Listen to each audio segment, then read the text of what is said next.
Still have a detour there in Lexington, Railroad Avenue at South Lake Drive because water main work is taking place. Also, Clemson Road at North Springs Road, still working that earlier tie-up. Hugie at Blossom, still a bit of a slowdown in downtown Columbia. I-20 eastbound there at 277, we have an accident reported. Leesburg Road near Fairmont Drive should be getting all cleaned up. And I-20 westbound at Two Notch Road. As far as forecast goes, going to be nice today. 88 for the high under mostly sunny skies. Drops to 80 tomorrow. Then we get into the 70s with those overnight lows in the 50s. So it may be jacket weather for the mornings in the next few days. But currently, it's actually not warmed up a whole bunch. 63 on 107.5 The Game.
Nine o'clock on your Monday morning. Welcome in. It is the Extra Point. Tyler Head and Jack Veltri from Gamecock Central, along with you on yet another Reaction Monday.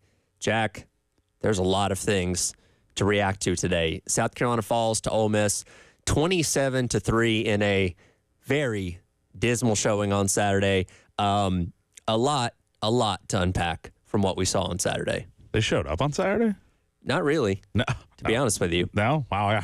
Yeah, I didn't know. I didn't think they had gotten off the bus on that or left the hotel. But yeah, it was a game. I mean, not a good one for South Carolina, but a game nonetheless. And now we get to talk about it. So that'll be fun. Before we do that, as always, we have to kick things off with our 9 a.m. Sandstorm Pick Me Up.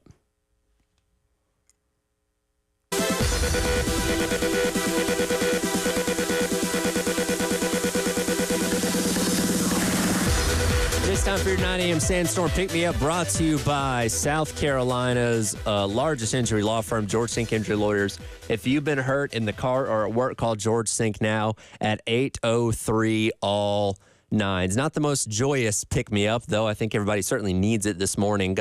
I'm trying to find the right words to describe what we saw on Saturday, and I just keep going back to pathetic. I mean, maybe that's a little bit harsh because there's no shame in losing to a top 15 team, especially when it's talented as Ole Miss.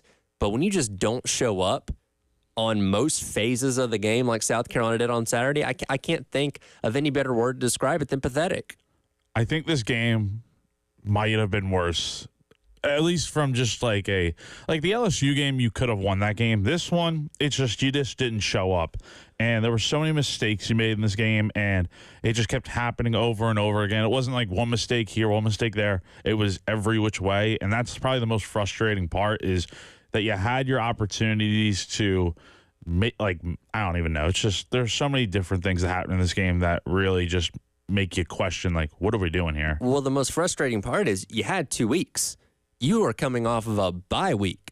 Ole Miss played a emotional, physical game against Kentucky last week. They were going to come in a little bit worse where, they weren't going to be overlooking South Carolina by any means. And again, like I said, there's no shame in losing to a ranked team, especially one as talented with one of the most talented rosters in all of college football, like Ole Miss, a team that many of us penciled into the college football playoff before the season started. But to go out there and just not even, it looked like they weren't even trying in a lot of ways. That's just, to me, unacceptable. Oh, absolutely. And like you said, I think the biggest point we have to harp on here is that they did have the bye week. They had 2 weeks to get right. And look, I know during the first week, you're getting healthy, you're giving guys off to go rest and stuff, but you started implementing some Ole Miss stuff like they said, right? So I wonder what that looked like. And then they said, the preparation was good. Everything they did this week was good. Yeah, it looks like they just emptied their brains out and forgot to, bring all of that knowledge that they had from preparation and put it to the game. It just did not look like they were ready to go, honestly. I feel for Carolina fans in a lot of ways. And this is something I was thinking about driving in because, and I've only been here covering this team for, right at about 2 years, but there's been so many of these times where you see something and you get excited, right? It gives you a lot of build-up, a lot of optimism. Hey, we got something here. We're moving in the right direction. And then they go out there and give you that kind of performance. And it's just like, and the crowd was thinning out before halftime. You were down 21 points at the half.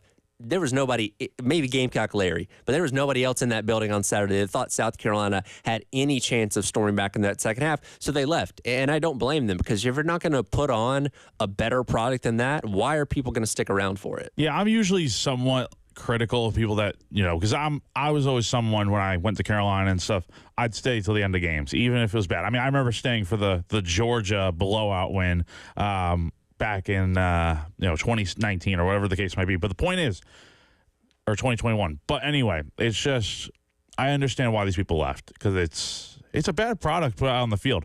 Why waste your time watching that when you can be doing so many better things? And it's got to be really, really frustrating for these fans 2 days later. Because, again, when you look at the start of the season, okay, Old Dominion game wasn't great. You go out there and you just demolish Kentucky, a Kentucky team that's turned out to be a whole lot better than we thought it was going to be. You play this very competitive game against LSU. Yeah, if the penalties would have been called fairly, you probably win that game. If Sellers doesn't get hurt, you probably win that game as well. You demolish Akron the exact way you're supposed to. So there's a lot of hype going into the bye week. Okay, we're going to get rested. We're going to get healthy. We're going to have 2 weeks to prepare for one of the toughest teams on the schedule. And then you just come out completely flat. And you're not doing anything on offense. I just wonder what changed because there had to have been a change in the game plan to whatever was working in those first 4 games. Because to me, it felt like they were making progress week after week. Like, okay, the offense is getting better. The defense is playing very consistent and going to give you chances to win the football game, which they did again, I think, this weekend, despite not having the best performance. But it's like everything good they did in those first 4 games, they looked like a completely different team on Saturday, and that is just, we're 5 games in, and it's a real step back in my opinion. Ed Bird, let's get some sound rolling here. Let's go with cut number 18. This is Coach Beamer after the game saying this is the most he's ever been disappointed as a head coach.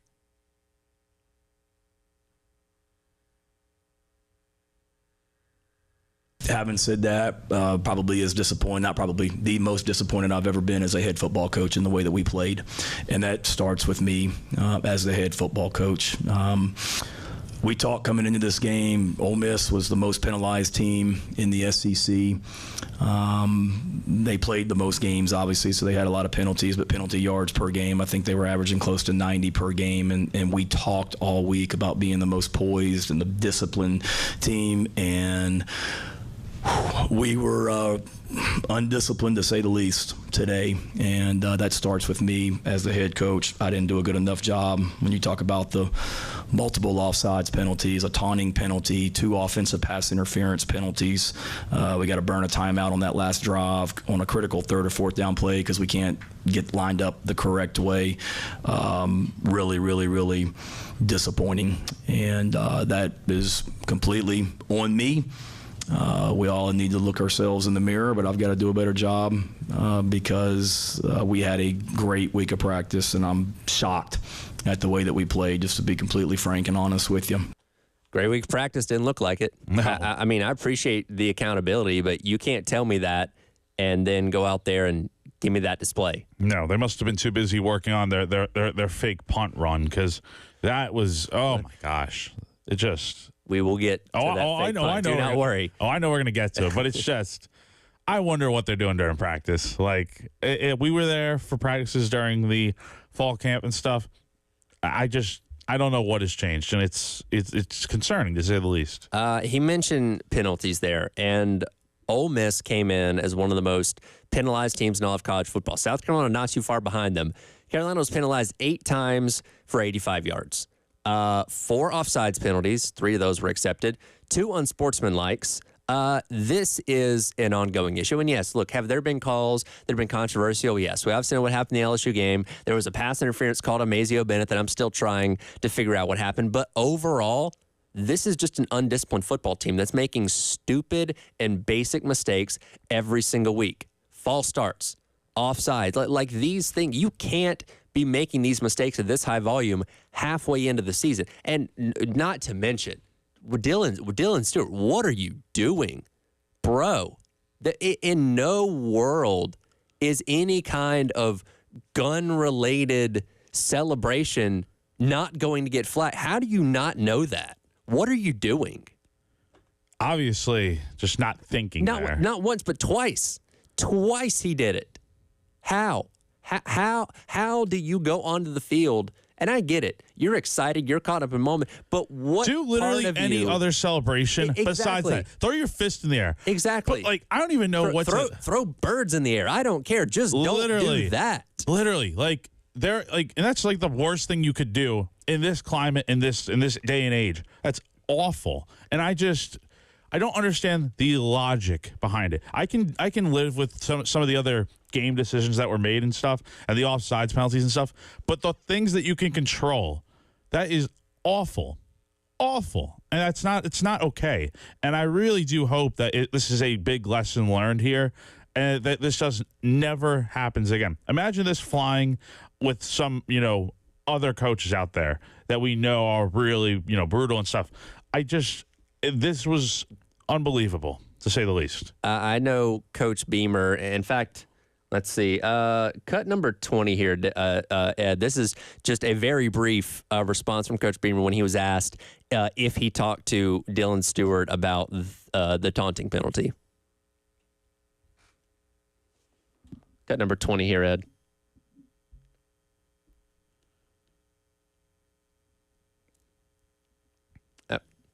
Okay, never mind. Well, anyways, all he said was yes. Yeah, it's only one word. It So was one word. It was very quick. I hope it's more than just talking. I hope he chewed him out about it, because you have to set a standard with this kind of message. thing. And again, this isn't just for that specific penalty. Anything like that, unacceptable. You cannot, for a game where you were already having a tough enough time. You're down by to get 21 to Jackson points. Dart. Exactly. Why are you celebrating anyway?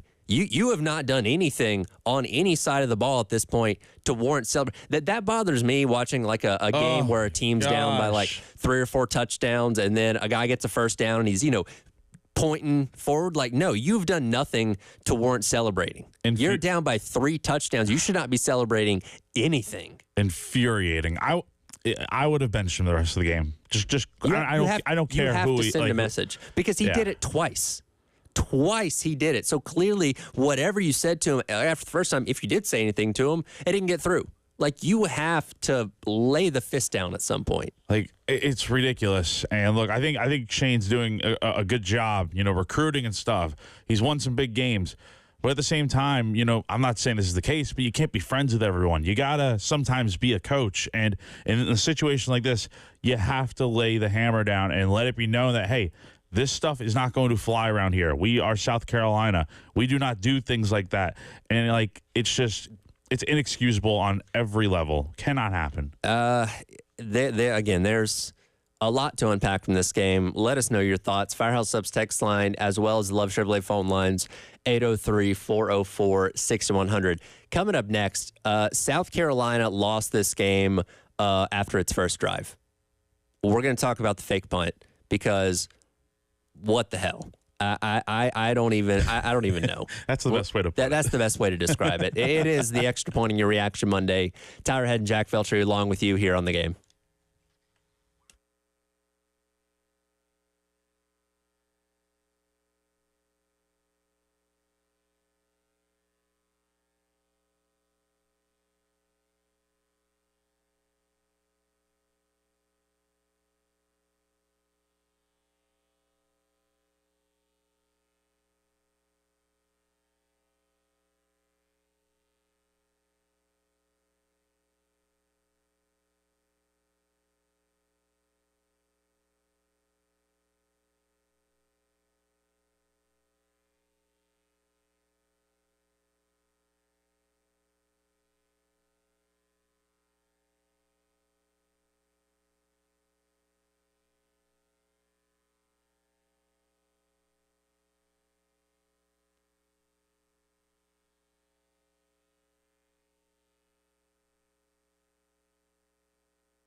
Welcome back in. It is the Extra Point. Tyrod and Jack Feldstreet from Gamecock Central along with you here on your Reaction Monday, breaking down a dismal performance, 27-3 loss for South Carolina to Ole Miss at Williams-Brice Stadium, dropping the Gamecocks to 3-2 on the year. And there were a lot of head-scratching things that happened in this game, but it really started where I think the game was lost completely, in my opinion, on the end of South Carolina's first drive on their own 36-yard line after forcing Ole Miss to go 3 and out. South Carolina decides to run a fake punt on 4th and 1.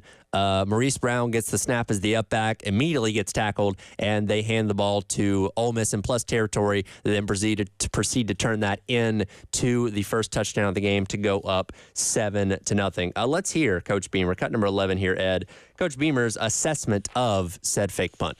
We certainly wanted to be aggressive today. That's how we coach. We talked about one of the keys for us this week was we really did feel like we had an advantage in special teams and that we had to make them play special teams. And that was a play. It wasn't so much feeling like we needed to stay on the field. It was one that we felt it was a fake punt that we've literally been working since August that we thought had a good chance to be successful. We wanted to snap the ball and get up there quick break the huddle, get up there quick and snap it really fast before they could get lined up. I thought, we didn't do a good enough job of conveying that because we stood up there at the line too long, kind of allowed them to dig their heels in a little bit. And they played it a little bit differently than we thought they would, particularly on the edge, and made a nice play. But, that's one certainly I'd love to have back. We had momentum after the first drive that our defense had, and Ole Miss, was in a tough environment, and I gave them one there, so that's on me. That's what you've been working on since August? A snap to the up back? No misdirection, no window dress. That? You've been working on that since August? You wonder why South Carolina is South Carolina. That's why right there. I get it. Beamer ball, trickery. It's in his nature, and it's just part of what South Carolina's been doing the last few years. However, there's a time and place for it, and that on your first drive of the game to try and set the momentum. Think about the first drive South Carolina had against LSU. All right, how perfect that drive was, and think about this: polar opposites in terms of effectiveness. It was we're going to use this word a lot, a stupid decision, and one that just proved to be very costly because Ole Miss went down, scored very easily right after. I don't mind being aggressive. And if Ole Miss had driven down the field like they've done in every single game so far this season, and credit to the defense, they, for the first time this year, kept Ole Miss from scoring a touchdown on their opening drive. So if Ole Miss had gone down there and scored a touchdown really quickly, and then you were faced with potentially going 3 and out right out of the gate, all right, fine. I get it, trying to be aggressive there. But your defense had done their job. And you're putting yourself in a situation where if you hand the ball back to Ole Miss, they have 36, I think. 33-ish yards to go to the end zone. I don't agree with that. And if you're going to do this, it is 4th and 1. Why not just line up and go for it? You have a quarterback that's 6'2", 6'3". You have running backs that are capable of getting you a couple yards. Instead, you go with the most basic fake punt. I don't understand. Well, I'm sure. I don't even know. I'm trying to think of excuses for it. Maybe they don't want to get Sellers hurt, but at the same time, put Robbie Ashford in there. Who cares that they know it's coming? You're obviously not going to throw the ball on 4th and 1. All you need is 1 yard. Do the tush push. Do the fill. Come on. Anything but that.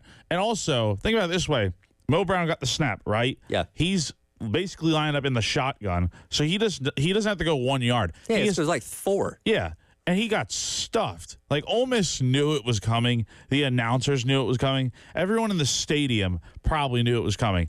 And it's just one of the most egregious calls you could have made on the first drive of the game. Just give the ball to the running back or Sellers or Ashford.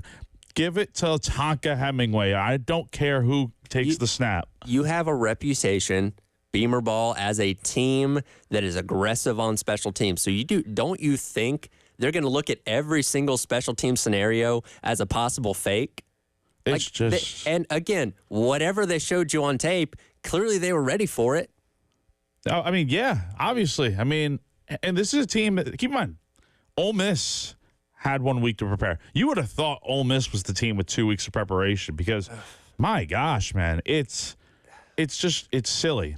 It's silly. This is peewee type stuff right here. Let's let the audience vent some frustration. Let's head out to Love Chevrolet phone lines. Went Drew first. He's been hanging on the longest. Drew, appreciate your patience this morning.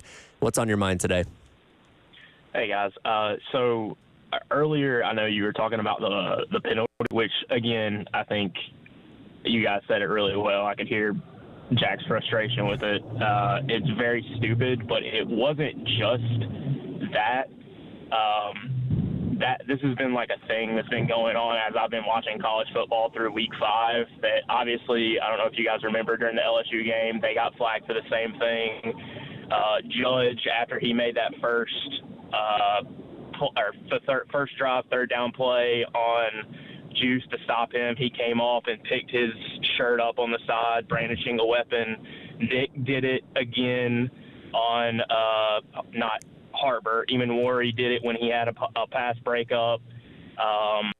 Minnesota almost blew their game against USC, but because they actually called that they literally said brandishing a weapon and that it was a point of emphasis for the referees to call it. So it's really weird that it's been going on. I mean, it's just very egregious, and I agree with you guys. It's just completely stupid for them to do that.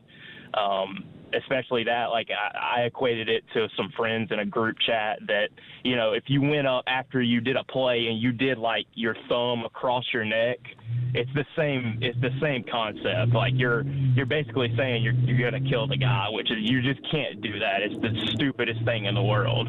But on another point, I thought the defense played, you know, relatively well, other than Shane, like you guys just clearly just said, putting them in a bad situation right off the bat, and basically Robbie's fumble also put them in a bad situation right off the bat. I mean, that's 14 points right there that they Ole Miss kind of just got for free, essentially. But basically, I mean, the game was just, like you said, pee-wee level.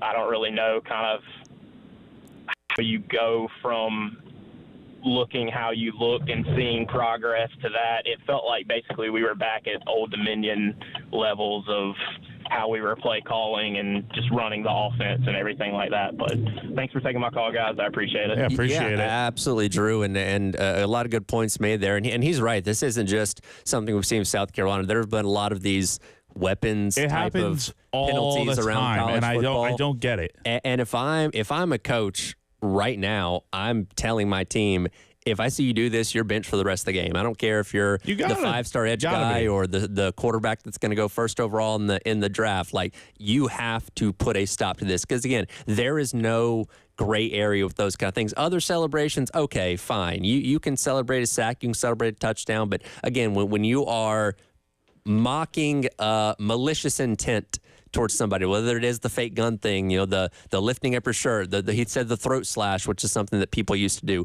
that is always going to get called 100 times out of 100. Like, you are not giving the referee any leeway on this. They are going to flag you. And again, for a day where they were already having a tough enough time to get at Jackson Dart, you just negated finally bringing him down. On third down, I think, no less. Yeah, 3rd and 6. It was egregious. And again, if you're worried about, you know, what's going to happen if you bench him and stuff and take him out of the game and, oh, no, is he going to, like, transfer and stuff? And let him if he's got to. Like, You got to send a message. Send a message. You know what? It doesn't, like, feelings or whatever. This is football that we're talking about here, and you can't let stuff like that slide. I'd rather have good men out there than dirty players that are going – and I'm not saying Dylan's a dirty player, but it's things like that that just – it shouldn't happen in football. That needs to stay outside the game. Plenty more to get to. We'll hear from Coach Beamer again coming up tomorrow, as always, for his regular Tuesday presser, where I'm sure he'll be answering some of these same questions once again. Let's get to more of your thoughts on Love Chevrolet phone line, as well as the Firehouse Subs text line coming up next as we continue to unpack a very disappointing 27-23 loss for South Carolina against Ole Miss on Saturday. It is The Extra Point. He's Jack Veltri. I'm Tyler Head on your Monday here on The Game.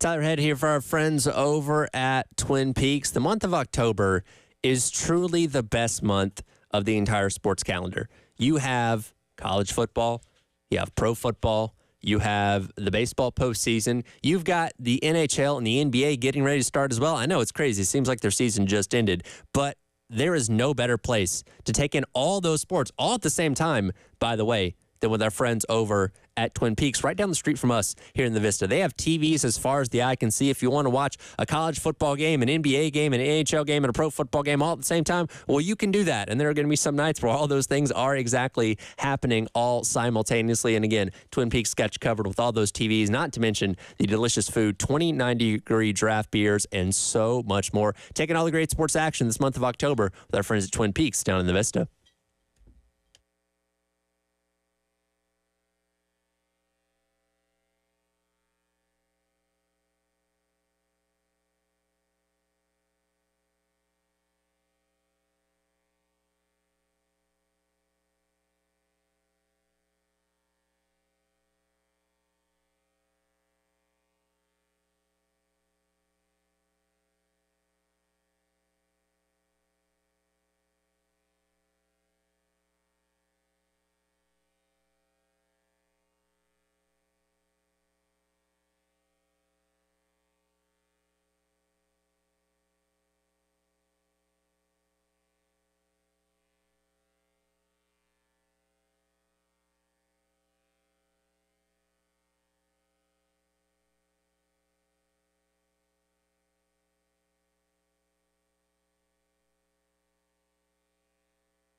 Welcome back in. It is the Extra Point. Tyler Head and Jack Beltry along with you here on your Reaction Monday on the Game. It is time for our Laying the One segment brought to you by our friends over at Georgia Pacific. And we'll hit a quick positive here when it comes to defensive performances, because I think we do have to give a tip of the cap to Judge Collier, who did a very good job on Saturday in the secondary, mainly guarding Juice Wells for most of that game, keeping him in check, had some pass deflections. DQ Smith's the one that punched the fumble out on the there at the touchback. end zone. But I thought Judge Collier had a very, very good game. One of the few positives to take away from Saturday. I think this is Judge's coming out game because he played very exceptionally well. It reminded me of, I think it was Cam Smith going up against Jalen Hyatt in that Tennessee game 2 years ago that South Carolina won. And obviously Hyatt had a decent game, but then again, so did Juice Wells on that one catch. And look, if it's not for that 60-something yard catch he had, he really only had like 30 yards in that game. And I thought Judge really locked him down. He broke up 3 passes in that game.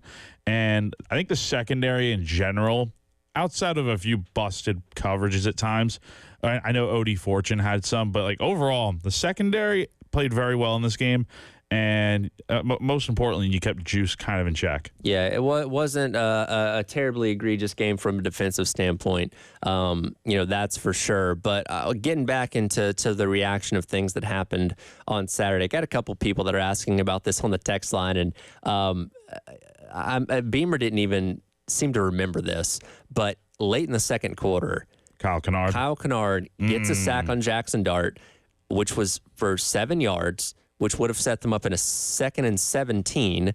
Instead, there was a holding penalty that Beamer accepted, which set them up for a 1st and 20 instead. So essentially giving them an extra play. And then a couple plays later, they end up scoring the final touchdown of the first half when J.J. Pequise ran for the touchdown to make it 24-3. Again, Beamer was asked about this in the postgame, and he seemed to not remember it. Now, again, when penalties get assessed, the head coach has the final say on whether it's going to be accepted. Now, I don't know if he got lost in the moment or what, but you essentially gave Ole Miss a free play after a sack. I have a lot of issues with it, and honestly, I might have more issues with it compared to the fake punt, because the fake punt was apparently thought about thing. Accepting the penalty, no thought process at all, because Shane was talking to us on the teleconference yesterday, and he was asked about it again. This time he fortunately remembered it after going back and watching the tape. And normally in these situations, on every situation like this, he'll talk to the refs, he'll get clarification on, okay, so what are the yard distances here for whether I accept the penalty or decline it. For whatever reason, he just didn't talk to the refs about it. He just decided to accept the penalty without any thinking, any hesitation. And I don't get it. I don't get why change from what you have done for your entire coaching career. It is like everyone forgot how to do what they're supposed to do besides the defense. It's just baffling to me that happened. And it ended up costing South Carolina because Ole Miss converted on what should have been 4th down, but it was a 3rd down. And it was a busted coverage by Odie Fortune. They got into the goal line, and then they scored the touchdown. It was just mind-boggling, that mistake. And it sucks because it takes away a sack from Kennard, who would have been up to, I believe, 6.5 on the year. Yeah, and again, these things just compound as the game goes along. And look, Coach Beamer's been around this game for a long time. He's smart as every football coach is, but that was, I guess, just a lapse in judgment at that moment. And do you win the game if that doesn't happen, or if you call that correctly? Probably not, but it's one of those things just really frustrating to look back on, where the entire fan base, and again, this isn't just people on the text line, but reading the message boards and Twitter and stuff like that, everybody's just throwing their hands up like, what the heck was that? I just don't get it. Stuff like this should not be happening in week 5. Or week 6. If all of this had been happening, if you flip-flopped this in the ODU game, different story. I wouldn't be surprised if this happened in week 1. But the fact that all these mistakes just happened over and over again in week 6, it's week 6, man, and you're oh my gosh, right off the bye week. I can't wrap my head around it. Yeah. Too many. It's just, I'm trying to figure out the identity of this team. We know, for the most part, defense has been solid. Again, the pass rush has been good. Wasn't as evident on Saturday necessarily, but I just keep going back to a team that just can't get out of its own way in a lot of ways. The offense isn't great. There's a lot of reasons for that. We'll get into that in a moment, but making simple mistakes when it comes to penalties, you're coaching yourself into a box at times with, again, fourth down calls and accepting penalties that didn't need to be accepted. Like, you shouldn't be having these kind of issues almost 2 months into the season. South Carolina is one of those teams that their toughest opponent is themselves. They get in their own way more times than not, and it's just, this is the prime example of this. And look, I haven't been watching Carolina football for too long, not my entire life, like most people out there who can definitely say that they've seen a lot of stuff like this over the years. But this was like an all-time level bad performance. And you're lucky you only lost by 24 points, because had it been a 50-point loss or something, we're having crazier conversations here. But I don't even know, like, and it's just little things that you can clean up. It's like, don't do this, don't do that, and you're fine. But at the same time, it's like you got beat from start to finish, and that is really concerning at this point in the year. Let's grab another call here, Ed. Our guy Tim's been hanging on for a few minutes. Tim, appreciate your patience. What's on your mind this morning? Yeah, I've called before, so bear with me. I got a couple of comments. You know, we talking about football and all this, that, and other, but I live in upstate at exit 5 on 26. Our power was off for 8 days. You know, I got family all over western North Carolina. That's where I'm originally from. Can't talk to them. Don't know if everybody's okay. Part of them are. Some of them I can't talk to and don't know. So we need to keep all of them in our thoughts and prayers, because it's tough up there. Absolutely. It's where I'm at. It's tough. Okay. Let me talk about football. Again, I've called before. I'm a Tennessee fan, but I married a Gamecock. So we've been married about 40 years, you know, so I pulled for both of them. And played ball a long time, and right here's something I can't figure out. The teams I played on, coaches and players, we knew what we had. You knew who could do what. We was about the same team every week, good or bad. I can't figure out now how Tennessee 2, they laid an egg this weekend. If you watch that mess, it was just terrible. But I can't figure out how teams look like they can compete with anybody in the country on this Saturday. And then next Saturday, they don't even look like a really good high school team. I can't figure that out to save my life. I think they overcomplicate stuff with game plans and all kind of crap that they put in these boys' heads. You know, you can just process so much. I think sometimes they need just go say, you know what you need to do, go play ball. You know what I'm saying? I just can't figure out how you go from really good to just sucking, you know, in a week. It don't make no sense to me. That's about all I got. Thank you. No, Tim, I appreciate it. Thanks for the call there again, 803-404-6100. And that's kind of the conundrum that I think a lot of teams this year in college football have faced so far, where you don't really know what your team's going to give you week to week. And maybe that's because, you know, now we're in this era where, you know, guys are jumping from team to team every single year, and there's so much movement. You don't have a lot of consistency year over year, where maybe you're still trying to figure yourself out 4 or 5 games in the season. But this Carolina team has been so up and down through its first 5 games. I don't know what they're going to look like at Alabama this week. I don't know what they're going to look like against Oklahoma in 2 weeks, or A&M or Missouri, any of these games. Like, I know we're trying to kind of figure out how many more wins they can get. If you told me they won 3 or 4 more games, all right, I believe that. If you told me they only won 1 or 2, I'd kind of believe that too. Like, I just don't know what this team is exactly right now. They are a genuine wild card. You never know. You could, you know, go out and have a Tennessee-like performance and beat, you know, the living, you know what, out of Alabama. Or you could go lose by 20 to Vanderbilt. You never know what you're truly going to get with this team. There's no consistency. And if they get the 6 wins, great. If they don't, it wouldn't shock me. It's just who they are. You never know what you're going to get. I think Tim also gave us a nice dose of reality there. We are still dealing with all the effects of Hurricane Helene. There's a lot of people, especially in North Carolina, that are without power and really struggling. So the fact that we're, you know, sitting here just complaining about a football game, that does put things into perspective. We are the lucky ones In that instance. So again, as Tim said, certainly thoughts and prayers to everybody still dealing with that, you know, around the southeast. And I know there's another hurricane that's supposed to be coming coming soon. So hopefully that does not do too much damage there. Well, we'll come back and wrap up hour number 1 of the Extra Point. We haven't really dove in to the offense yet. Play calling was an issue that many people have brought up on Saturday, and I went back and assessed third downs, and I'm still scratching my head on this. We'll hit that coming up next. It is the Extra Point. He's Jack Belcher. I'm Tyler Head on your Reaction Monday here on the Game.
Rodgers to snap. Kroger to hold. Kick it up.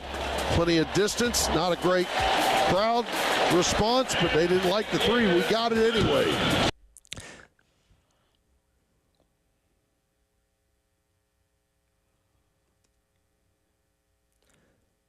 Welcome back in. It is the Extra Point. Tyler Head and Jack Belcher along with you here on your Reaction Monday on the Game. That was the call on Saturday for the only point South Carolina scored with the Alex Herrera field goal there in the second quarter.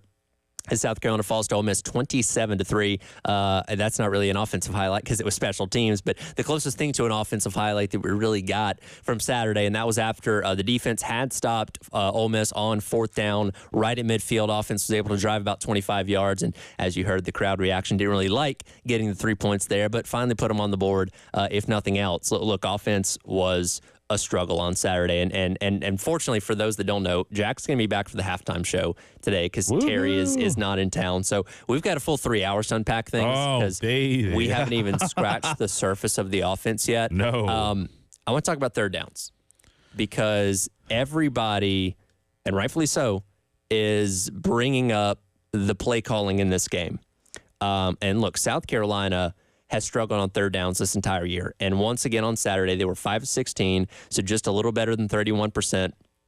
And their average down distance was 8.6 to go on third downs. I'm looking, and look, Dow Loggins, his resume speaks for itself. He's forgotten more football than most of us will ever know. But I'm looking at these third down play calls. Runs, short throws, runs, short passes. Most of these are behind the sticks. So you're in a third and 5, you're throwing short for 4 yards. You're in a 3rd and 8, you're throwing short for 5 yards. You're 3rd and 6, you're running to the left for 5 yards. Like, you're routinely making play calls behind the sticks. And again, I'm not a football genius by any means like it takes to be an offensive coordinator, but I would think if you're trying to get first downs, you would at least more often than not be trying to put the ball past the line of scrimmage. And shouldn't you be going north to south, not east to west? Like, I can't even wrap my head around the play calling at times. And look, there were some decent play calls in there, but again, there were a lot of bad ones. And the third down conversions continue to be just like everything that has been an issue for this team this year. Third downs have been probably one of the bigger ones, and it's all South Carolina's doing. You get backed up by penalties, and you have these weird plays on first and second down that get little to no yards. You're running the ball on first and second down a lot, which is fine, but you're not getting any yardage on it, and then you're expected to throw on third down, and that's the issue. But the real problem I had with one of the third down plays was, I think it was like, right to the outside. Sellers was looking to throw it, but he ended up taking a 2-yard loss, and then Herrera's second field goal missed wide right, and you're kicking a field goal down. That's another thing. Why are you kicking that field goal? You're down, 24-3? Like, you're down 21. You're trying to cut the lead to 18. And I'm sorry. Go for it. In the third quarter. In the third quarter. On your first possession. And even if they make it 21-6, does that suddenly give anybody belief? Oh, hey, they're storming back. Like, no.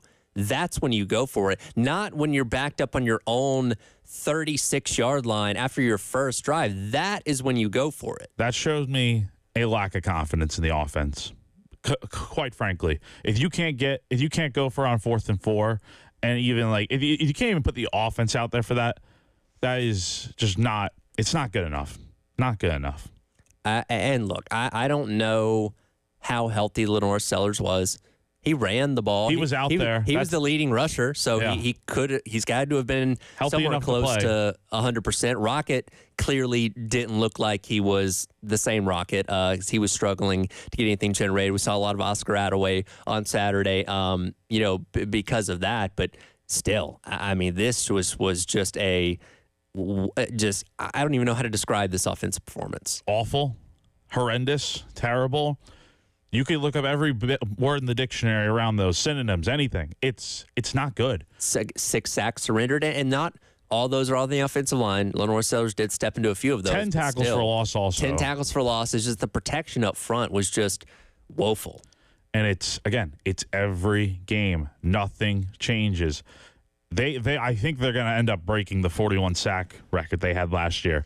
They're halfway there. It's very possible with 7 games to go. It's and a bowl game potentially. This is just everything good they did in the first 4 games. It is like they forgot what happened. I can't wrap my head around it. Like I've said a million times. I don't like to come in here and just be negative. Neither do I. And we'll give credit to the secondary because they had a decent day, all things considered. But, man, there's just not a whole lot from this game to give you optimism, especially as you get set for Alabama and then Oklahoma. A&M looks way tougher than we thought they were going to be. Vanderbilt looks hard. Vanderbilt looks hard. Like, there's so many tough games left in this season that it's like, man, if you give that performance in those games, you're not going to win any of them. No. Like, and we should not have any questions about the Wofford game. But, I mean, like, come on. Outside of that, it's – and look, if anyone thinks we're being too harsh, I mean, look, after a game like that where you have nothing but negatives – you have to rip them sometimes, and that's the way. You can't be letting this stuff kind of go off the hook, I guess. We are only scratching the surface. Oh, those 3 hours are going to be glorious. You'll be back in here from noon to 3 for the halftime show, and we got a whole lot more to unpack then. So we'll let you gather your thoughts, maybe get some coffee and get re-energized because we've got a fun halftime show coming up today. Well, I appreciate you having me, and I'm looking forward to be back in 2 hours. So. Hour number 2 of the Extra Point coming up as your Reaction Monday rolls along. More of your phone calls and text coming up next on your Reaction Monday here on the game. All right, this is your thing. So when the music starts? When the music starts, he'll pot it down and just watch the clock because it'll go all the way down from 60 to 0.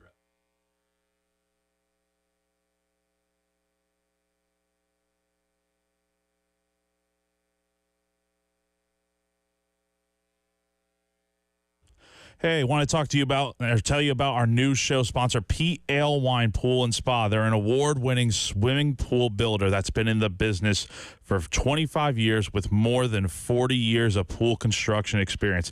They serve the entire Midlands area, whether you're looking for weekly cleaning maintenance or chlorine to salt conversion with services like safety cover installs and safety fence installs. You can check out all their offerings at the showroom in Lexington and talk to their experts about any and everything that you may need.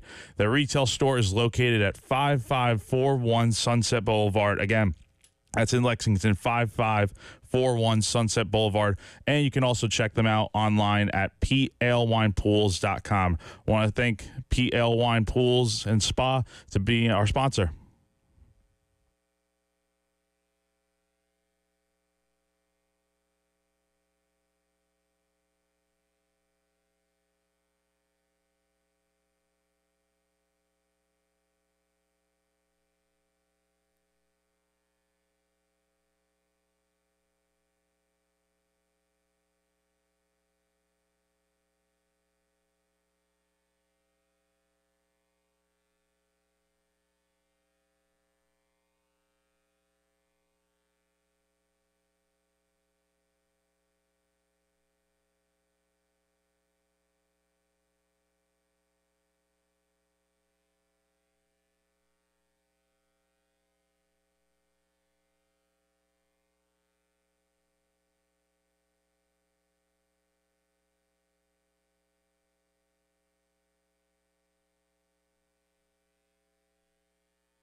10 o'clock, welcome back in hour number 2. It is the Extra Point on your Reaction Monday. Tyler Haddock, guy Sam Shapiro, now hanging out with us here from 10 until 11. And Sam, you've not been here for Reaction Monday. And I don't want to say you picked a great Monday to do it, because what we saw on Saturday was certainly not a great result from the Gamecocks, but plenty of reason for people to be fired up this morning, to say the least. Well, with all the upsets and some of the crazy performances, I mean, definitely a lot of college fans are thinking, what the heck just happened?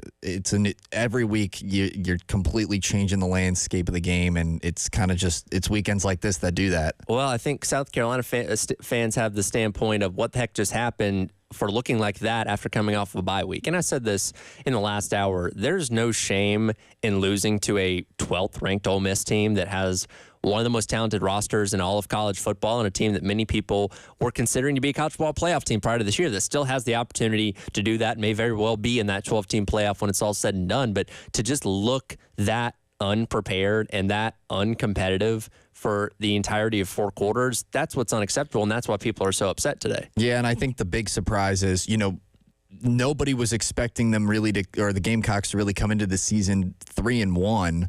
So I know we're kind of sitting here. I know in July we were kind of talking about, like, if they could start the season 3-1, there might be some sort of hope. So I think, going into those first 4 games, that little bit of hope was starting to creep into the fan base a little bit. And I think this loss kind of completely, just put a damper on that. And I think that's where a lot of people within this fan base that have been lifelong fans of Gamecock football will tell you that that is an issue they've run into many times before, where you start to believe in something that, hey, maybe we got something going good here, and then they rip your heart out because, 3-1 with a 3-point loss to LSU.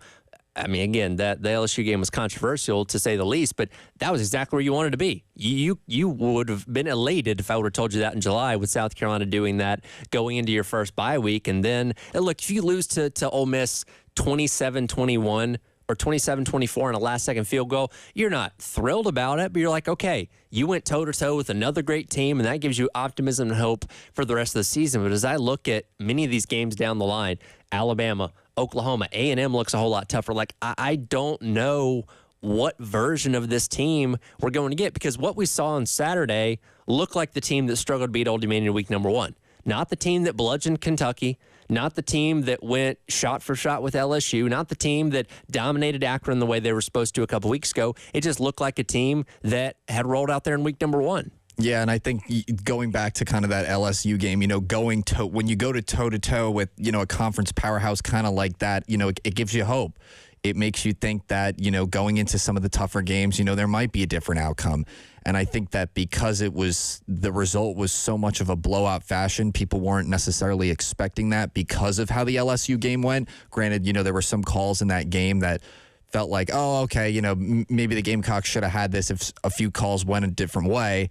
But I think especially that game got a lot of people's hopes up. And, how this performance kind of went this past weekend, it's going to be tough going into the rest of this October schedule. That begs the question to me, what kind of loss hurts more?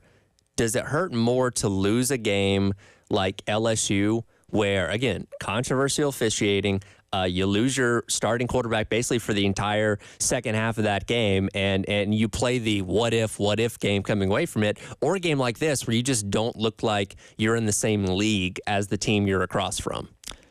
If they get blown out by LSU, this loss also stings pretty equally, but because of how close it was, this loss definitely had to hurt even more. I mean, the run game was probably the most abysmal it's looked so far this season. But, I mean, you had Sellers and Sanders coming into this game not knowing especially Sanders, if he was even going to play. So, and he played, but he didn't look like himself. He was not 100%. That was very evident. Well, they were trying to get the best resources out there because, it was probably their toughest game so far this year. So I could see why, he would want to even suit up even if he wasn't healthy. But I think that, when you have games like LSU, it makes losses like this feel even more crushing, especially just because they couldn't really put up any points on the board. And I think, the run game, especially those first 4 games, really was a big part in what helped them become successful. Let's continue on with that Reaction Monday. Head out to Love Chevrolet phone lines once again. Scott's been hanging on. Scott, appreciate your patience. What's on your mind this morning? Man, we play We were terrible. I don't know why. I mean, we just had a bye week, like you said. What did we do? Did we not practice for 2 weeks? I do remember saying they were going to take it easy the first week, and then they were going to prepare for Ole Miss. But I'm not sure Lenore Sellers is our best quarterback. He could not hit a receiver. Even the ones he completed, the guys had to make great catches because they weren't on target. He looks like he hasn't thrown the ball in a month. And I just don't understand it. Now, the third downs, I've been telling them for 15 years, especially when you got a quarterback like Lenore Sellers. You got to get out of the pocket. You got to roll out, and you got to find those receivers. Those receivers will be open. And one of your guests this morning was saying how many receivers he saw that were open. It was like the first game, Old Dominion, Sellers seemed like he couldn't find any receivers open, so he ran the ball so much. Well, the other night, it seemed like the same thing. He couldn't find any receivers open. But I'm telling you, on third down, we got a quarterback like Sellers. If he's going to be the quarterback, he needs to roll out and hit the guys. They're going to be open. But he cannot find the receivers, like I said. We're not as good as we think we are, and maybe we built them up too much. Because what we just saw the other night, it was embarrassing. They played terrible. And Sellers did not have a good game at all. And I'm not sure he's all right. Now, he is a freshman. Most freshman quarterbacks don't start their first year. Some guys can do that. They can come in and be stars right away, but most of them can't. And maybe it's a case of that. We don't have a quarterback in front of him better than him where he can sit out a year. But I don't know, man. They got to do something. This is third down conversions has been a problem for Carolina for the last 20 years. And we still can't figure it out. Let me go out there, and I'll show them how to make a first down on third down. I promise you. Appreciate the call there, Scott. Again, Firehouse Subs text line as well as Love Chevrolet phone line 803-404-6100. And look, Sellers, again, sat out the Akron game. We don't know exactly what percentage of health he was at. He ran the ball 15 times on Saturday, so he was healthy enough to do that. So he had to be somewhere close to 100%. But I do think it's an interesting conversation to have. And look, we've only seen him for 4 games because, again, he sat out the Akron game. But really, we seen him for 3.5 games because he missed the second half of the LSU game.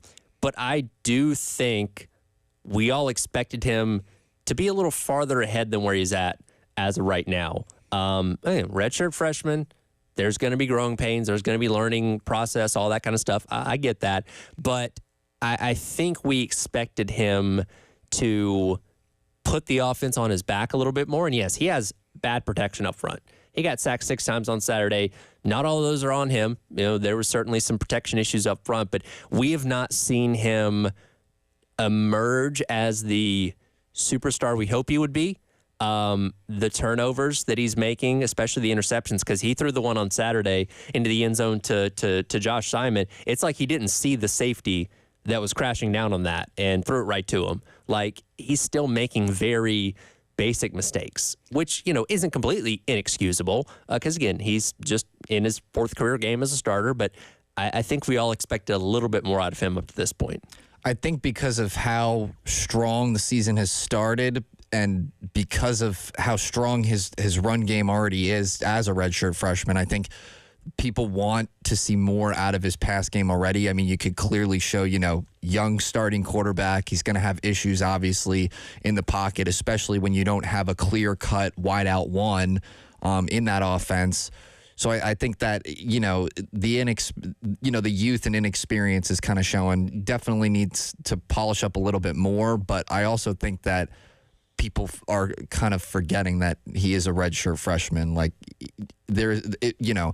you're not necessarily giving him the keys to a Ferrari either, in the sense that he's not necessarily got all the resources to be an absolute star as a redshirt freshman. So I think, given what he's got, he's doing all right. But I think people were expecting a little bit more in terms of his throwing game, and I think that's why this offense is not coming together as people were hoping. And it's not just him; it's the offense as a whole. Again, your offensive line is still I'm just saying it's part of it. Yeah, your offensive line is still very woeful. The receivers are having trouble getting separation on Saturday, so there's still a process there as well. Your run game can be hit or miss. And again, Rocket Sanders didn't look like his full health on Saturday, and play calling was definitely leaving a lot to be desired.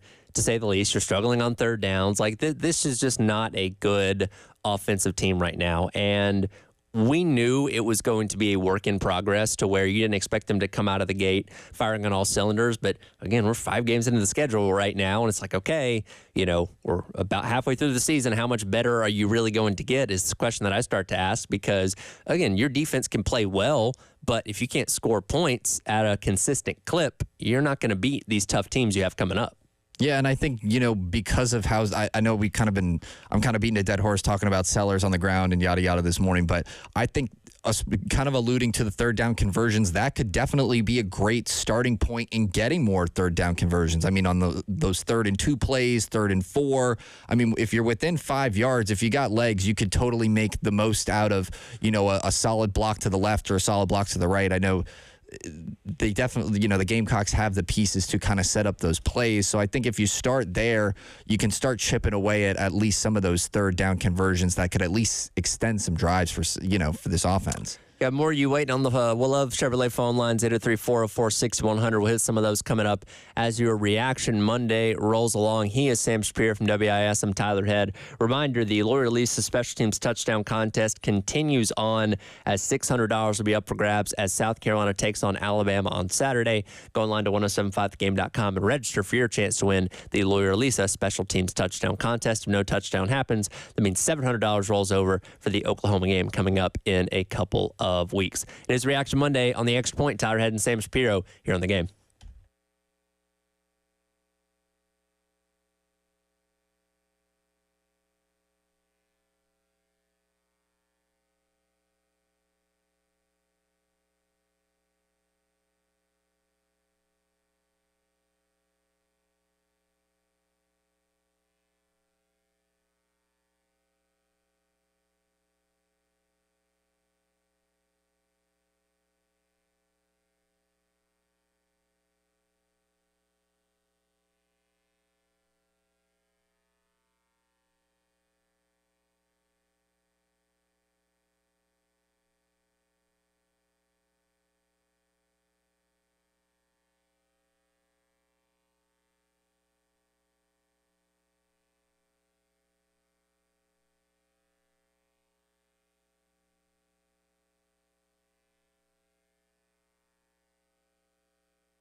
proud of the effort of our guys. Thought there were some really good individual and team efforts. I mean, effort wasn't a question. Extremely disappointed just in the way that we played. Starts with me as the head coach. Way too many penalties, way too many self-inflicted mistakes. I have to do a better job, and know a lot of people, our players, our fans wanted this one, and for us to go out there and play like we did, just really disappointing. Welcome back in. It is the Extra Point. Tyler Head and Sam Shapiro along with you here on your Reaction Monday. Coach Beamer, after the game on Saturday, echoing the sentiments of most in the South Carolina fan base, just feeling really disappointed about what they put on display on Saturday, losing by 24 points to Ole Miss, falling to 3-2 on the season. I asked a question in the last segment, what kind of loss hurts more? A tight, narrow loss to an LSU by 3 points with some controversy mixed in there, or just getting dominated by Ole Miss. Nameless Texter weighs in and says, the Ole Miss loss hurts more because you had expectations. You didn't come into LSU, but you did here, and you looked awful. And that's the thing. Again, the narrative around this team has changed so much just for the first not even 6 games of the year, where, man, you're not feeling great after the Old Dominion game. Then you dominate Kentucky, and you're feeling amazing, and your defense is looking good, and then you go wire to wire with LSU, and you think you can beat anybody at that point, dominate Akron and feel good going to the bye week, and then you go out there and lay this egg. And yeah, is losing to Ole Miss the worst thing in the world? No, but you need to look competitive doing it. And again, you didn't look like you belonged in the same league as the Rebels on Saturday, because when they got up by 14 points and it made 14-0, I knew the game was over. I mean, that sounds ridiculous to say, but this offense was not showing me any kind of semblance of being able to claw out of that kind of hole. Yeah, and that I think was kind of what disappointed people the most. Obviously you want to see a lot of touchdowns in any football game, and I think the fact that 3 was kind of the final the final total that the Gamecocks put up. I mean, offensively they've been at least a little bit more efficient kind of through the first 4 games. So I think this was just kind of like what people were used to seeing almost, and it was almost it echoed kind of a bad energy that people were more familiar with. Let's head back out to Love Chevrolet phone lines, get more of your reactions. Mike's been holding on for a little bit. Mike, appreciate your patience this morning. What's on your mind? I was just wondering why Luke Doty's not getting playing time. He's been proven in the past he can do it. That's all. Yeah, appreciate the call there, Mike. It's an interesting question. You're not the only one that's posed that. This is a very crowded wide receiver room. We still haven't established somebody as wide receiver number 1 yet. Gage Larvidan, now that he's played in 2 games, is kind of showing you the abilities, kind of being that breakthrough guy. Again, it's just a crowded room at this point in time. Luke just hasn't been able to get on the field. He's very athletic. We obviously know that, given the fact that he obviously started as quarterback and made the transition to wide receiver, last year. I don't know if putting him on the field more is the magic elixir for this offense. I would think probably not. But if you got him in the mix a little bit more, it wouldn't be the worst thing in the world, I guess. But I imagine whatever they're seeing in practice up to this point just hasn't warranted him getting more playing time. That's the best I can figure so far. I mean, yeah, I guess, I don't know. You can't go wrong with plug and play. If the pass game doesn't start to improve, throughout the next 3 games, which, I mean, kind of looking at the schedule ahead, it might not, just because you got, 2 tough SEC opponents in Bama and Oklahoma, I believe. But, it's going to be, look, the plug and play might not be the worst idea. If the current wide receiver core you're kind of rotating in, through these first couple games isn't really working out, then it might work out later in the season to kind of throw him in and see what might work for that offense. And I mean, again, Larvidan had 5 catches, 39 yards. He definitely looked the best out of the group on Saturday. Mazeo Bennett has obviously, had strong points this year. When Jared Brown is healthy, he looks fine. Vendrivius Jacobs has shown you a lot of potential. Again, I just think it's a very crowded room that, and again, Luke Doty's not a wide receiver by trade. He's just not broken into that upper echelon of receiver as of yet. And again, I don't think he's your magic answer necessarily at the receiver spot that's holding that position group back right now. Just, again, hasn't been able to find his way onto the field, too much at this point this year. Our guy, Ray, has also been holding on. Ray, appreciate your call as always. What's on your mind today? Hey, can you guys hear me okay? Yes, sir. Go ahead. All right. Well, let's get started on this. First, I will give defense. I'll give the defense the praise. They amazingly only give up 27 points with that offense is doing something. We're undisciplined. We lead the league in penalties, and it comes about 80 yards a game. And this next number I found just amazing, kind of says it all, because we have athletic quarterbacks. And we have two very athletic quarterbacks. Do you know we lead the nation in sacks? I mean, getting sacked, not. Yeah, sacks allowed. Yeah, that is very telling there. And, I'm a very fair fan, very fair-minded fan. I'm not one that, is going to jump off the next bridge or out a skyscraper when things don't go right. And always give a coach enough of a sample size. And I think we've seen enough sample size with this current offensive coordinator. The fact he never did it and all that. There's some issues there, guys. The offensive coordinator, he is in charge of everything to do with the offensive unit, from the quarterback, the receivers, and yes, even the offensive line. And this offensive unit, in my opinion, it's underperforming. And I don't put it on the players. I think we have talent. And when you hear somebody say we have no identity on offense, basically it's saying your offense is no good. That's what that is all about. And I called earlier and said the same thing. What I find a bit troubling, and I like Shane. I mean, it just amazes me that he can go out and recruit with 3-4 stars Saturday or whatever, flip them or whatever. That's incredible. But he's got to have good offensive coaches, and I mean the coordinator. He's got to have a proven coordinator. And the fact that the last two, in my personal opinion, the last two offensive coordinators he has brought in, they just weren't that good. And that's what I find a little bothersome. I mean, if we don't get a decent offensive coordinator here in this league, it's going to be tough. But, guys, that's all I got to say. Hopefully things get better, but I've got concerns. That's what I'll say. Thank you, guys. Yeah, appreciate the call as always, Ray. Certainly appreciate you hanging on there for a few minutes. And that's the conundrum when it comes to an offense that's struggling. Because how much of the blame do you put on coaching? How much of the blame do you put on players? Because both are guilty up to this point. Again, I ran through a little bit earlier, just kind of looking at Dow Loggains' decisions on third downs alone. Which, again, Carolina is struggling mightily on third downs. They were still facing about an average of 3rd and 8, 3rd and 9 on Saturday, only converted 5 of those 16. And most of these play calls on third downs were behind the sticks. So short passes, runs, those kind of things that's not always setting you up for the best success in those situations. So that's on coaching. But also there is the execution on the field. We talked about the offensive line, it's trouble protecting.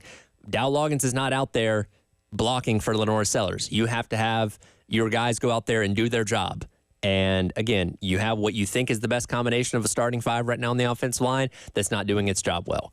Receivers, again, on Saturday had trouble getting separation. Your running backs didn't do a whole lot of note. And again, Rocket Sanders was injured. Lenore Sellers is a redshirt freshman, but he's making bad decisions out there. He's making, the improper reads. It's just everything going wrong simultaneously, which results in a 3-point offensive performance like we saw Saturday. Yeah, it's just the pass game just looks young and very inexperienced, and it kind of just seems like everybody's running around and nobody's exactly sure what, should be going on. It's kind of like, all right, well, let's see if, the first or second option is open, and if nobody's there, break the play, let's go for it. So I think they kind of need to figure out what type of pass plays are going to work better for them going forward, because the screen pass is a little bit more reliable with Sanders in the backfield, but you obviously can't just rely on one, means of, attacking the end zone.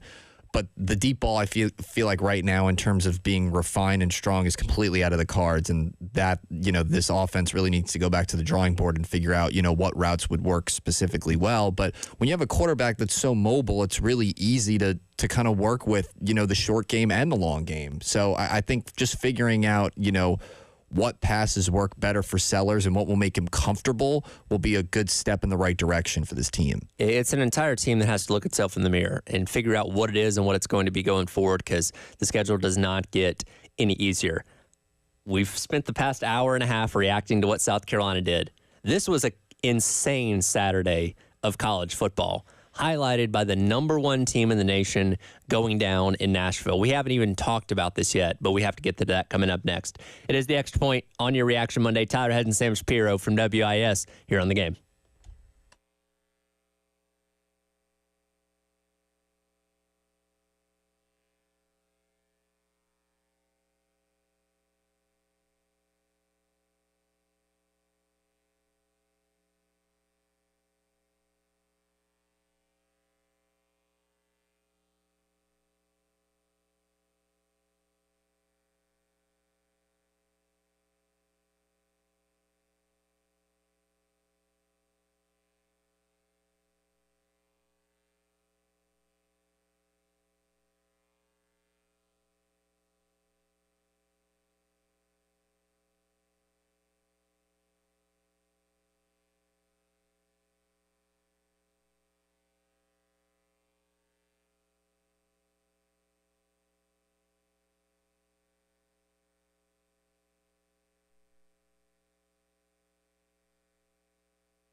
And what an investment they've made in Diego Pavia, this attitude, this program, and the biggest win on the West End.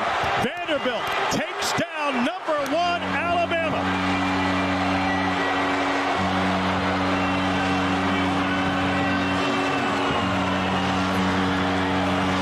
Welcome back in. It is the Extra Point in Your Reaction Monday. Tyler Head and Sam Spear from WIS along with you. There has never been a better candidate for our Who Sprung a Leak segment, thanks to our friends over at American Leak Protection, than the Alabama Crimson Tide, who walked in to Nashville on Saturday, coming off of the biggest win of the entire year, defeating, at the time, number 2 Georgia a week ago in a crazy back-and-forth game in the late stages in Bryant-Denny Stadium. Surely they would have no problem with lowly Vanderbilt. Vanderbilt is the doormat of the SEC and has been for a very long time. They lost to Georgia freaking State a couple of weeks ago.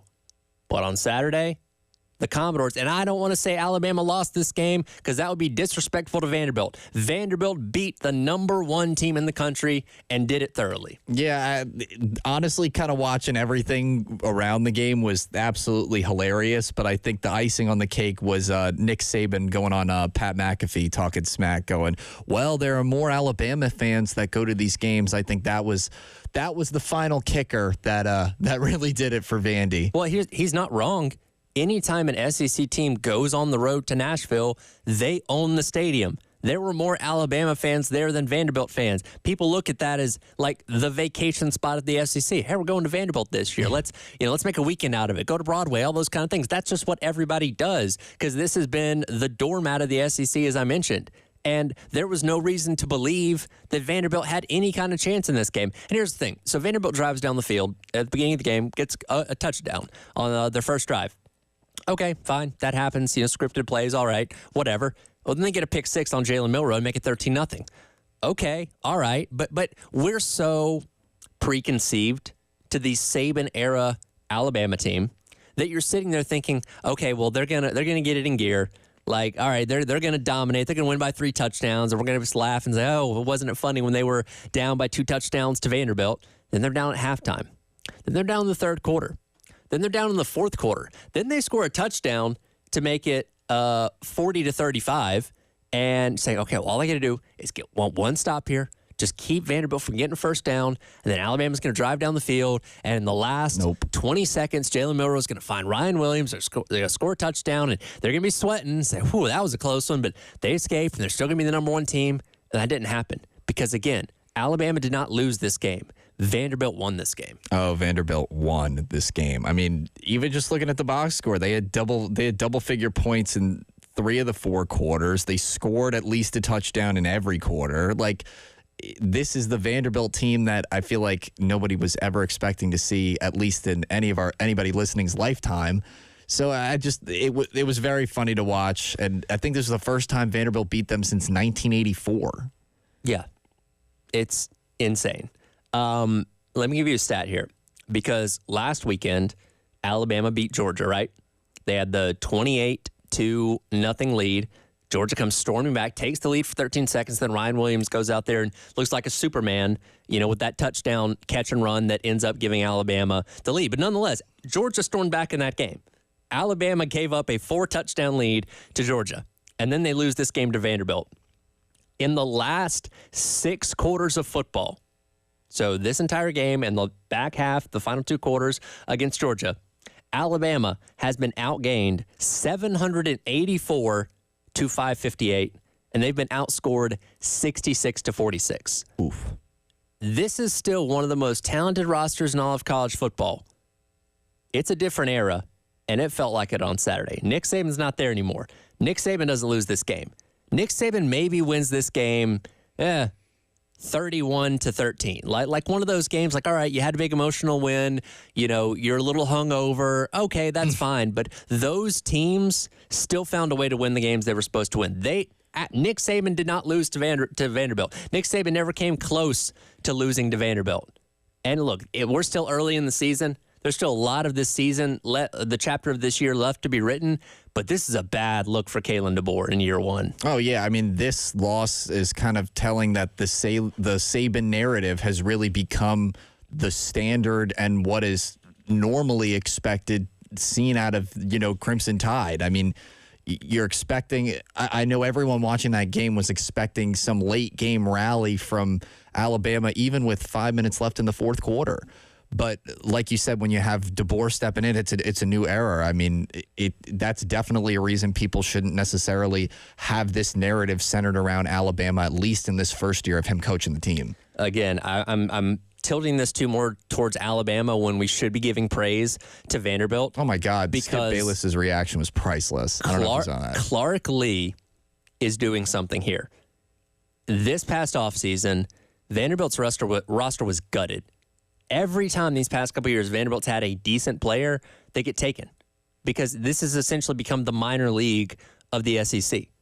Ray Davis, London Humphreys, these guys that have shown potential there end up getting snatched up by other schools because, all right, you show the ability to play in the ACC, come to LSU, come to Kentucky, wherever it may be. Well, they said, no. We need to rethink this.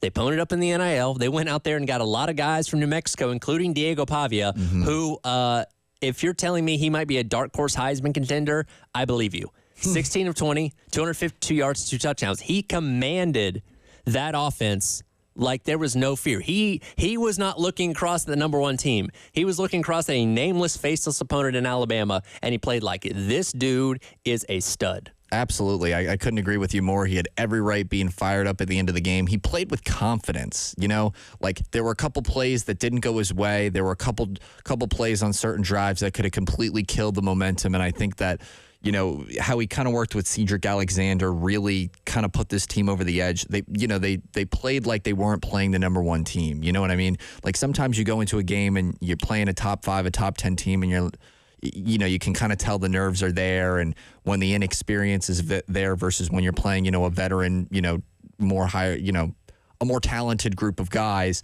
But I think they just play backyard football, and I think they played without anything to lose, and I don't want to, not to sound cliche, but they basically played it like it was their last game of football. They also avenged one of the more infamous moments in Vanderbilt history. Ed, can we get cut number 36 here? I'm sure a lot of you remember this from 2017. When you come to our house, we show you how to play some SEC ball. It don't matter where you're from. You're going to know what ball we play. Alabama, you're next.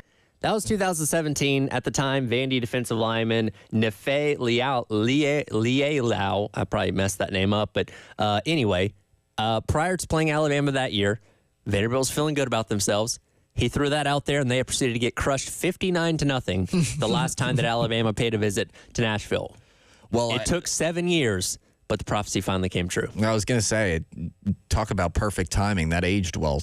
It could not have aged better, to be honest with you. Didn't look good at the time, but 7 years later, he was just, a little ahead of schedule there. The fact that that clip actually makes sense within a decade of when it was first shot, I think is the most surprising thing out of the entire clip, because I was watching it and I was kind of just like, oh my gosh, this could not have it was great marketing for Vandy, that's for sure. Oh, sure. No, it was a party going down Broadway on Saturday night, and we'll get into that in a moment. But mad respect for Vanderbilt for as much of a punching bag as they've been for so many years.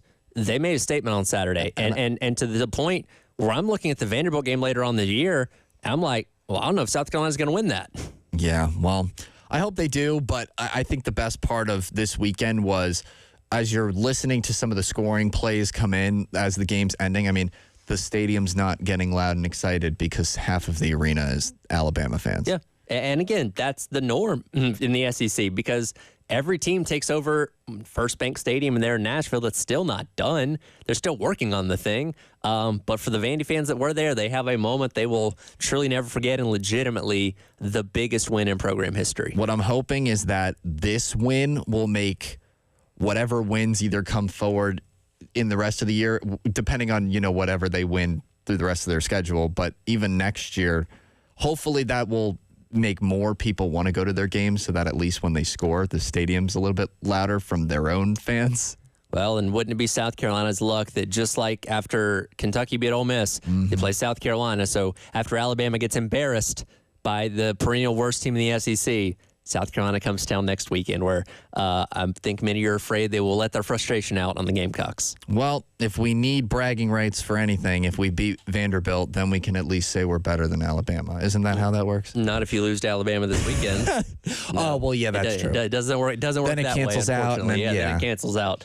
We'll come back. We'll wrap up today's edition of the Extra Point. Hit the oddities of college football, and we'll start off with what happened in downtown Nashville on Saturday night. It is the Extra Point. He's Sam Shapiro from WIS. I'm Tyler Head on your Reaction Monday here on the Game.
Welcome back in. It is the Extra Points Hourhead and Sam Shapiro from OES, along with you here on this Reaction Monday. We'll get to the oddities of college football in just a moment, but we talked about this a little bit in the last hour. Our guy Tim on the Love Chevrolet phone lines made mention of obviously everything going on with the aftermath of Hurricane Helene, and Cumulus Media and community partners are launching a Hurricane Helene relief effort for families in the Asheville, Greenville, and Spartanburg, South Carolina areas. Please join us in supporting families impacted by the recent disaster. The collection drive is scheduled Tuesday through Thursday of this week. Please bring non-perishable items such as canned food, bottled water, diapers, wipes, pet food, toiletries, and feminine hygiene products to the following locations. Tomorrow will be at Northside Baptist Church on Sunset Boulevard from 9 to 2 and then from 4 until 6:30. Wednesday at 12 Springs Community Church, also on Sunset from 9 until 6. Wednesday also at Brooklyn Northeast Church on Summit Parkway in Columbia from 9 till 6. And then Thursday from 9 till 6 at Brooklyn Baptist Church on Sunset Boulevard in West Columbia. The game will also be broadcasting live from 12 to 3 on Tuesday at Northside Baptist in Lexington, and as well on Thursday from 12 until 3 at Brooklyn Baptist Church in West Columbia as well. So again, help out as much as you can for the Hurricane Helene relief effort. My favorite segment of the week is the oddities of college football. Sam, you've never been here with me for this, but this is where I highlight the weird and bizarre things that happen across this beautiful sport that we call college football over the weekend. And we'll start with what happened in Nashville, because as is customary, a lot of times when you beat a top-ranked team, you storm the field, you tear down the goalpost, and if you have a vessel of water nearby, you chunk the goalpost in the water. Now, you probably saw the videos and pictures of the Vanderbilt contingent walking down Broadway in downtown Nashville towards the Cumberland River, where they eventually threw the goalpost in. You may not know, that's about a 2-mile walk. Yeah, sorry. The fans walked from First Bank Stadium through a busy downtown Nashville, holding the goalpost over 2 miles to dump it in the river. Yes, that is what I love about college football. Yeah, sorry, I got a little bit excited there, but I saw the clips and then I'm reading the captions and it's like fans literally walking a 5K's worth just to dump a goalpost. I mean, hey, don't get me wrong, one of the biggest upset, probably one of, if not the biggest upset in college history over the last decade, 2 decades. It was definitely warranted, walking all that way just to dump the goalpost. But you love seeing stuff like that. I love all football. I love the NFL. But if anybody ever tries to convince me that the NFL is better than college football, I would just point to that example right there of what makes college football the best sport on the planet. Bar none. I didn't see a goalpost when Philly got nearly burnt down to the ground when they won the Super Bowl. It just doesn't happen. College football and the SEC, it really just means more. Or when the Yankees decided to win any of their 10 billion World Series, I didn't see nothing cool goalposts go down, or they do something cool with like the subway or some other niche New York City thing. Something else that makes college football beautiful is College Game Day. Saturday may have been my favorite college game day ever because the Cal contingent at Berkeley showed up exactly how you thought they would. Now, here's the funny thing. For anybody that's been tracking this, the Calgorithm, so to speak, was essentially the Cal fan base leaning into the stereotypes that people believed about them. Oh, they're tree huggers and they're environmentalists and, they believe in this and they believe in that. And, especially with as much like tension as there is in the political divide in this country, to lean into it in a humorous way like the Cal fan base did, to just make it fun, I really appreciate it. And I think that brought a great crowd to College Game Day on Saturday. Marshawn Lynch was obviously Marshawn Lynch as the guest picker, and one hell of a game on Saturday night that most people probably didn't stay up for, but Cal narrowly losing to Miami, who had to storm down from 25 points. But I think the whole environment around game day was just everything you could ask for and so much more. And I think, them just being there made what was a really exciting game even more exciting. I mean, just having Marshawn Lynch doing donuts outside the game adds so much to just, like you said, the experience and the environment that college football really is. It's so much more than just, playing football. At the end of the day, it's really the bringing football aspect that brings people together. But when you have elements like game day and you have, people like Marshawn Lynch kind of driving that, it really makes for a unique kind of almost one-on-one experience. And when you watch back games like that, it makes you almost laugh a little bit instead of, in addition to getting excited, watching the events unfold. One game we haven't gotten to talk about so far was the drubbing of Texas A&M versus Missouri. And this popped up on Saturday morning on social media. Missouri wide receiver Theo Weiss, when he checked into his hotel in College Station, received a blanket apparently from Texas A&M cornerback Will Lee III, who was assigned to be in coverage of him on Saturday, with the message, "Get used to this blanket. It will be real tomorrow." Now, Theo Weiss leaned into this. He wore the blanket walking into the stadium on Saturday. Unfortunately for him and the Missouri Tigers, the prophecy was true, because he was held, when he was matched up with William Lee, to 2 targets and no receptions as the Aggies skull drug Missouri on Saturday. Well, I guess he took it personally. I mean, you're dropping a 40 burger. It's never going to, I don't know. I'm not a big, I would not advocate for trash talking before the game starts, but. You can back it up. Hey, it's not trash talking if you back it up. Yeah.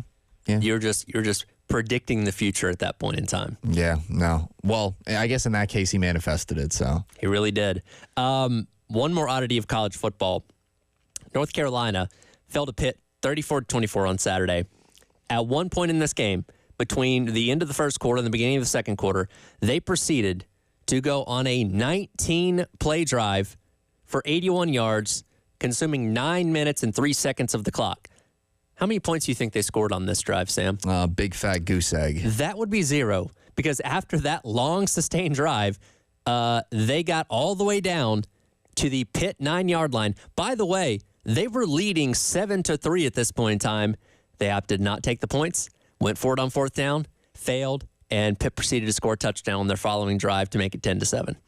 If you go on that long of a drive, just take the points.